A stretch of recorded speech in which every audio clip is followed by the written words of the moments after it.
আসসালামু আলাইকুম। বাংলাদেশের বাইরে আপনাদের কাছে আমার একটাই অনুরোধ, আমার ছেলে রবিবার দিন 2টা বাজে 5 তারিখ, সেদিন 5 তারিখ ছিল, আমার ছেলে আমি মক্তবে পাঠাইছিলাম। স্কুল থেকে আসার পরে মক্তব থেকে আমার ছেলে আর ফিরে আসলো না। আপনারা দয়াবান ব্যক্তি যদি কেউ আমার এই ছেলেটাকে পেয়ে থাকেন, আমার এই যে নিচে 2টা নাম্বার আছে, এই নাম্বারটিতে আমার ছেলের জন্য আমার সাথে যোগাযোগ করে আমার ছেলেরা আমার কাছে ফিরিয়ে দিন ভাই।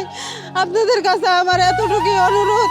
আমার ছেলে আমার আশা ভরসা সব কিছু। ওর বাবা আমি আজকে রাস্তার পাগল হয়ে গেছি।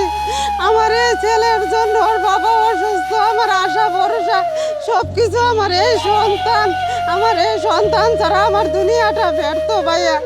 আপনাদের কাছে আমার একটাই অনুরোধ, আপনারা তো আশেপাশে অলি গলি কত জায়গায় চলাফেরা করেন, আমার এই ছেলেটারা আপনারা একটু ফলো করবেন ভাইয়া, বেশি বেশি করে শেয়ার করে দিবেন, আমি যেন আমার সন্তানটাকে আমার কাছে ফিরে পাই। ভাই আমার এই সন্তান ছাড়া আমি একবারে রাস্তার পাগল হয়ে যাইতেছি। আমার ঘরে আজকে রুজি কামাই কিচ্ছু নাই, দুনো স্বামী স্ত্রী সারাদিন রুডে রুডে থাকি, ঘর নাই বাড়ি নাই, এরকম ভাবে থাকি ভাই। আপনাদের কাছে আমার এতটুকুই অনুরোধ ভাই, আজকে আমার ঘরে কোনো খানা খুরাক নাই, আমার ঘরে রুজি কামাই নাই, আমি সারাদিন রুডে রুডে থাকি ভাই। আপনাদের কাছে আমার এতটুকুই অনুরোধ ভাই, আমার ছেলেটাকে আমার কাছে ফিরিয়ে দিবেন ভাই।